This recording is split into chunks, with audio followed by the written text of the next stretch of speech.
warahmatullahi wabarakatuh. Halo teman-teman. Kita di sini akan membahas tentang perkembangan fisik dan karakteristik peserta didik. Kami dari kelompok 2 yang beranggotakan Lucy Nurrahmayani, Hilda Firliansyah, dan Rafiza Putri. Ada pula dosen pemampu kami, yaitu Dr. Ina Magdalena MPD.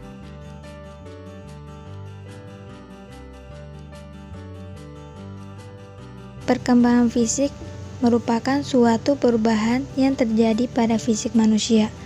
Pada anak usia dasar meliputi pertumbuhan tinggi dan berat badan, perubahan proporsi atau perbandingan antar bagian tubuh yang berbentuk postur tubuh, pertumbuhan tulang, gigi, otot, dan lemak.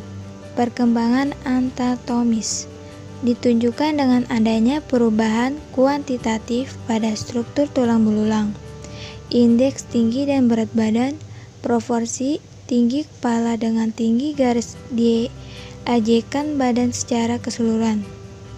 Perkembangan fisiologis ditandai dengan adanya perubahan-perubahan secara kuantitatif, kualitatif, dan fungsional dari sistem-sistem kerja hayati seperti kontraksi otot, peredaran darah, dan pernapasan, penyerapan, sekresi kelenjar, dan pencernaan.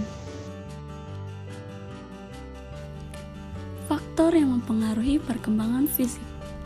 Yang pertama ada faktor internal.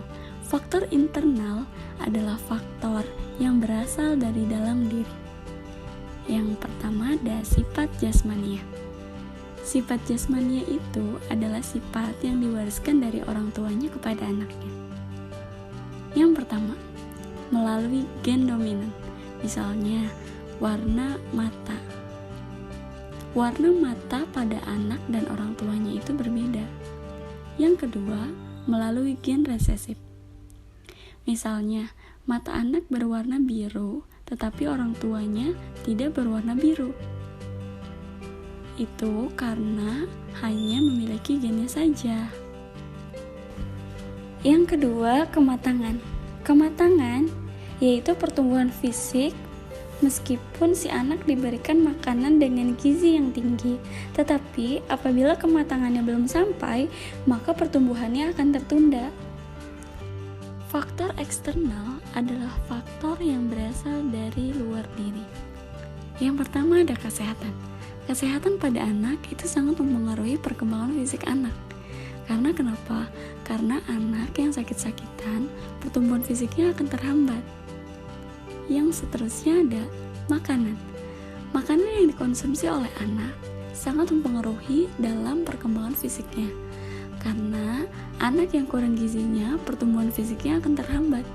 Dan sebaliknya, anak yang cukup gizinya, maka pertumbuhannya akan cukup pesat. Yang terakhir, ada etimulasi lingkungan. Etimulasi lingkungan, anak yang tubuhnya sering dilatih untuk meningkatkan percepatan pertumbuhannya akan berbeda dengan anak yang tidak mendapat pelatihan.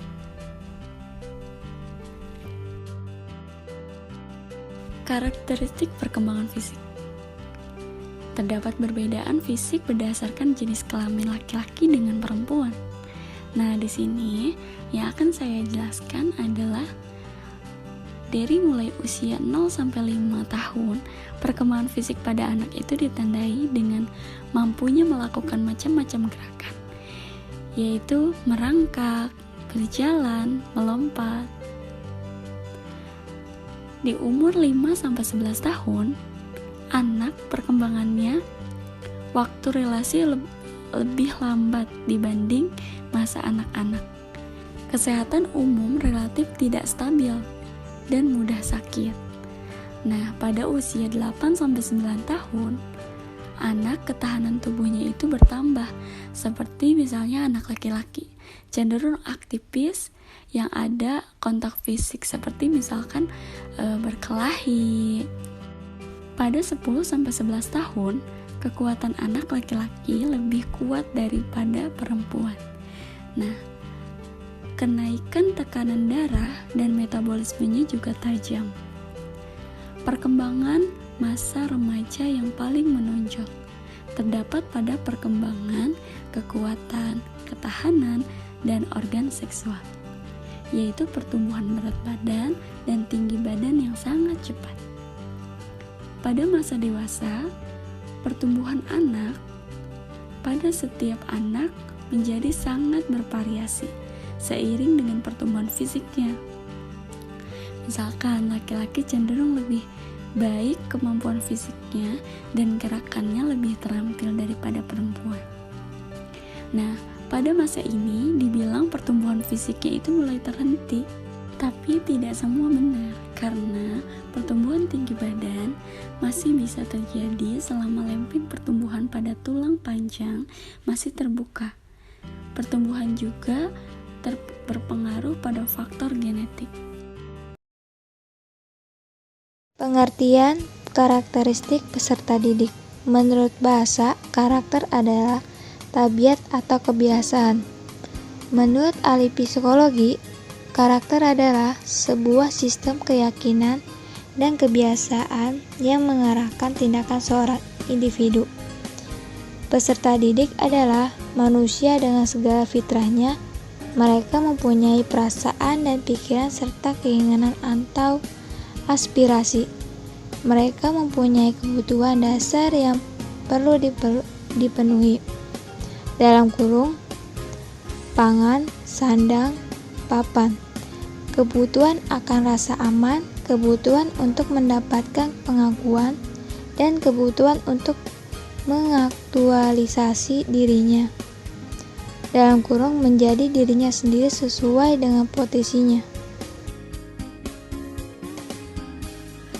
Beberapa karakteristik anak didik yang perlu dipahami oleh pendidik. Yang pertama itu anak didik adalah subjek.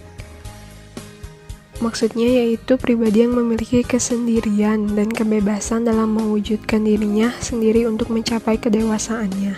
Yang kedua ada anak didik sedang berkembang. Setiap anak didik memiliki perkembangan. Dalam setiap proses perkembangan tersebut terdapat tahap-tahapannya. Oleh karena itu, setiap anak didik yang berada dalam tahap perkembangan tertentu menuntut perlakuan tertentu pula dari orang dewasa terhadapnya.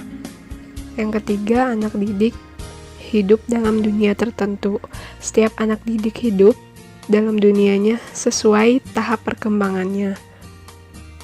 Yang terakhir ada anak didik hidup dalam lingkungan tertentu.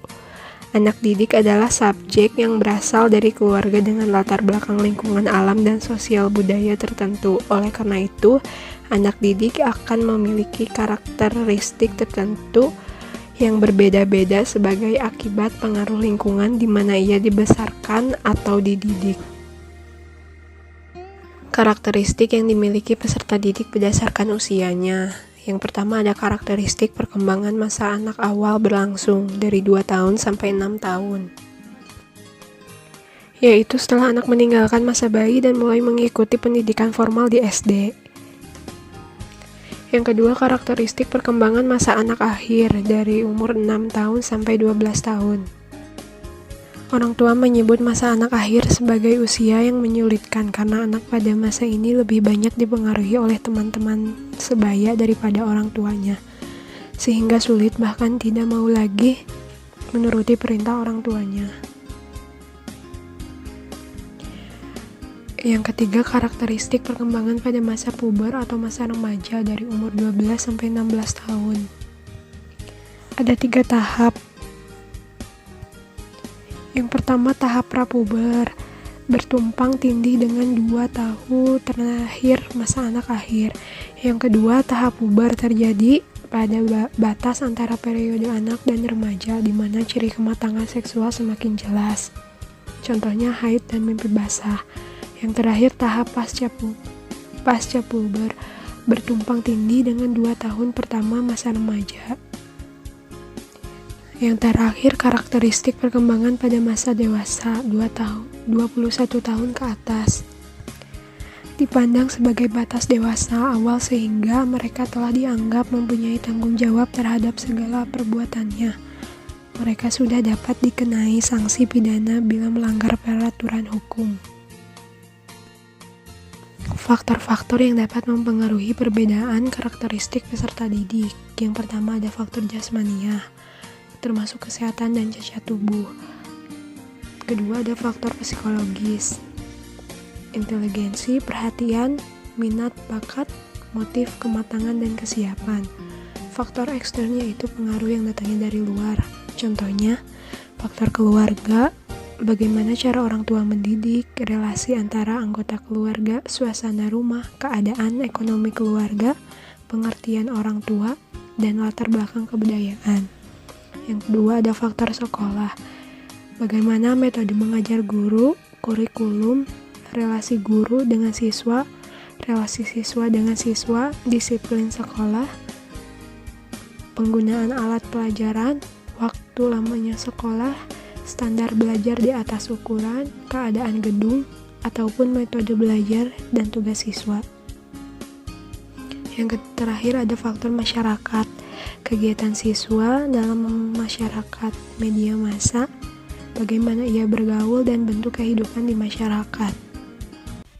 Cukup sekian pemaparan materi dari kelompok kami. Kurang dan lebihnya, kami mohon maaf.